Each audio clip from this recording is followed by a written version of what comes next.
بسم الله. marka hore waxaan rabaa inaan saaxiibkay caanamac u mahad celiyo shaqada wanaagsan oo bulshada u hayo markasta oo aan ku ekeyn xafladaha iyo xiriirintooda oo maaragtay door weyn oo ka qaato bulshada horumarkeeda. intaas kadib waxaan rabaa inaan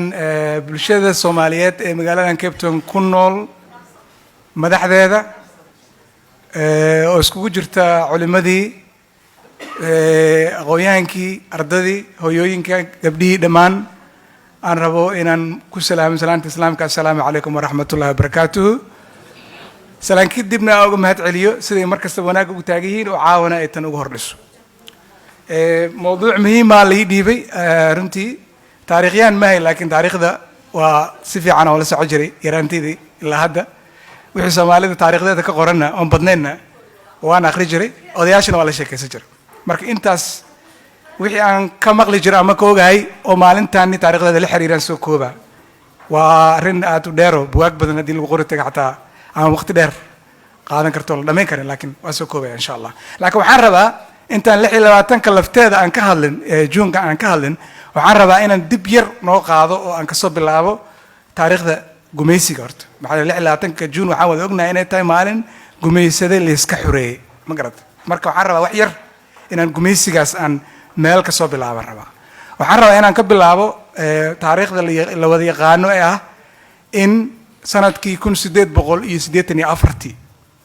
shir ka dhacay Jarmalka oo la yiraahdo Berlin Conference la yiraahdo af Ingiriisiga lagu dhaho dawladihii galbeedka oo waaweynaa waxaan u maleynayaa inay 5 ahaayeen laakiin ugu tun weynaayeen Ingiriiska iyo Faransiiska ugu tun weynaayeen inay shirkaas ku heshiiyeen inay Afrika kala qaybsadaan ay ka faa'iideystaan dhaqaalaheeda dadkeeda ay maaragtay waxa la yiraahdo subjugationka ya ama maaragtay in dadka idoo la dhibaateynayo in laga faa'iideysto kalimaan idoo la dhibaateynayo in maaragtay ay kaga faa'iideystaan Afrika qaybsadaan ma garatay ay ayagana maaragtay shuruuc u sameystaan isu dagaalan. shirkaas markuu dhacaayo Afrika hala kala qaybsado la yiri Soomaalida marka waxa ku soo aaday in 5 qaybood loo qaybiyo.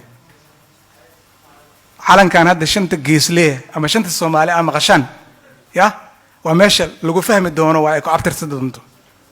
5 marka waxay noqotay in meeshan hadda la yiraahdo Djibouti walaalahayna dawlad kale ayagana birri xornimadooda ay tahay ugu hambalyeynayno in la yiri French Somali Cosmet ama se waxa la yiraahdo marka dambe loo bixiyay Ciise iyo dhulka Ciisaha iyo maaragtay sheek iyo Cafarta hadii af Soomaali laga dhig mar dambe 60 kadib jaal de Gaulle la dhigi jiray France xukumayay oo adiga magacyadaas loo bixiyay waa Djibouti kow. dhulkan la yiraahdo Soomaali galbeed oo Ethiopia imaarka garat lagu tiri NFD oo Kenya lagu tiri iyo Muqdisho ama koonfurta Soomaaliya hadii laga soo bilaabo adiga goboladaas laga soo bilaabo fog Puntland aan dhahno ka soo bilaabo ilaa aad ku keentid balada xawa aan dhaho loo bixiyo ayadana Talyaaniga la siiyay. marka waliba Talyaaniga kulligaas markaas lama wada siinine waxa la siiyay aan dhahe inta meel aan Jubaland inta hadda meesha loo yaqaan la soo gaarin ku eg ma fahamta ama Banaadir area u badneed. laakiin 1920 meelahaas haddana Ingiriiskii ayaga wax dhaxmaray Jubaland loogu daray. Jubaland markii hore shirkaas sidaan qiyaasaya taariikheennada oo sixi doonaani waxay raacsaneen NFD Kenya raacsaneed oo ama Ingiriiska dhulkan East Africa oo xukumayay raacsaneed. marka Somaliland marka iyadana British ayaa la siiyay waxa loo bixiyay British Protectorate of Somaliland waa soo gaabinaya Allah British Protectorate of Somaliland ayaa la dhihi jiray meeshan hadda dhulkan oo hadda Somaliland loo yaqaano ya ama waagi hore la dhihi jiray waqooyi galbeed la dhihi jiray Hargeysa caasimadu u tahay.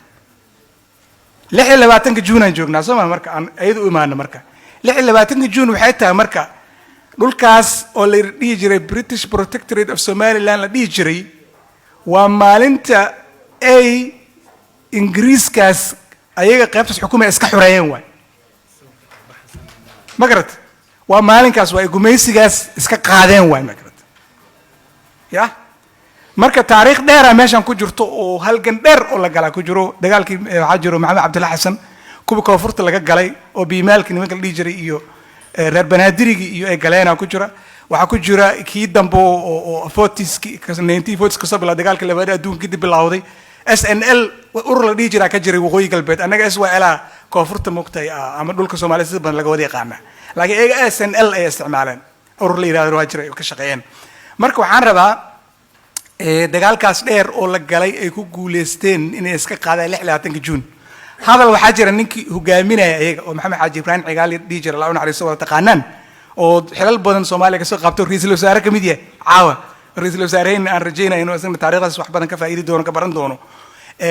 hadal oo jeediya jir oo BBC da markaas ku soo celceliso aan dhageysto dhowr mar ajiib 26 Juun dhowr biri ka hor waay isagoo London joogo jeediyay waxay aad markuu boqortooyada Ingiriiska inta la soo kulmay ay soo yiraahdeen wadi kadib xuraata hadalkii ujeedinaa wuxuu yiri marka wuxuu dhahay maanta xornimaan raadinaynay helnay waliba waxa u maleynaa kelimadiisa inaan ku soo celi karo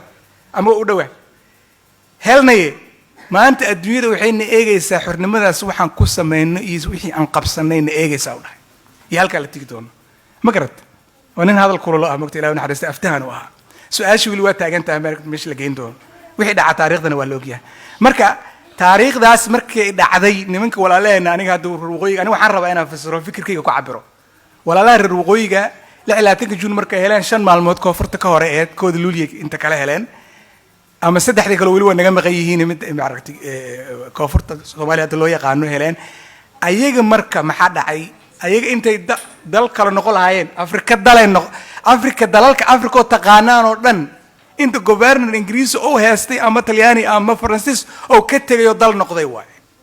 hore laga aqoonsanaa maalinka ay dhiilayeen dawladana UN-ka hore laga aqoonsanaa dal noqon lahaayeen laakiin ma dhihine dadnimadoodii walaalnimo jaceelkoodii iyo Soomaalinimadoodii ayay yiraahdeen waxaan walaalahayna la midoobayna waxa maqaala in dadka xamar laga diray oo nin la dhigi jiray abukaata gabiyo Ilaahay naxariisto waliba aniga aan la kulmay oo reer Koonfureed ah reer Shabeellaha dhaxa ah oo maaragtay hogaaminayay oo abukaata ah loo diro la yiri walaalahayna waxay rabaan soo weydii la soo qoro la soo heshii laakiin markuu u tagay ay yiraahdo warnaga tag muwaalanta ma anaga aamini la ma garad halkaas ku imaadeen waxa aaminsanahay marka aniga sidaan u arko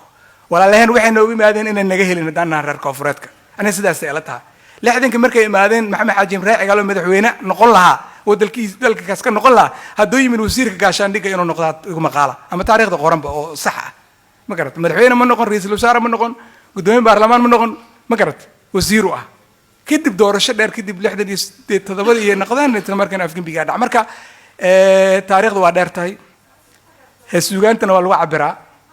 ma garad xogaayar sugaayar ayda xasuusina sugaanta ayda xasuusina waxa kamid ah ay galeen oo iska meel kasta loo dhageysan kartiin fiir kartiin ama Cabdullaahi Qarsho kuwiis kamid ah in maalmaha kamid ah la yiri dawladda Ingiriiska boqortooyada waxa soo dirtay boqoradan waa tan hadda noolad ayaa waxay soo dirtay wakiil barbaro ka soo dagay hees lagu amaano Ken ee soo dhaweey markaasuu hees wuxuu sameeyay la yiraahdo oo mareed aan ka xasuusto ama muusikada BBC da hadda lagu furo wada taqaanaan BBC da iyo odayaasha hore waxay yaqaanaa socodka carraweele u yaqaanaa waxay ula jeedaan ma aqaano heesta marka waxa ku jirto wuxuu leeyahay dadkan dhawaaqaya dhulkooda doonaya hadday u dhiibiyeen Allah ayu u dhiib waxaan la dhuubnaho jirkeyga dhaawacaan idin dhawaaqaya dhago ma leedihiin heestaas ku jirto macnaha waxyaabo waxa cabaraysaa si loo soo maray laakiin marka xornimada la helay oo ayaga walaaleen aad u niyad jabeen oo xataa afgimbi laga sheegay Hargeysa ku dheeraan maaye waxay yiraahdeen maaragtay gaajada ka bax baan guntigu xitay ma haddaan galay geerajkeedii ma sha Allah markaasay dheen ma garad marka ku maaragtay maalintaas waa maalintaas dhalinyarada gaar ahaan wayna sida ogaadaan wayna aqriyaan hadal intaana lagu soo koobi karo waliba aniga aadan taariikhdu jecel caaw dhawa ka hadli karaa di waqti la isii laakiin haddii su'aal la weydiiyo xataa diyaar u hay laakiin hadda intaasan ku soo koobayaa aad ba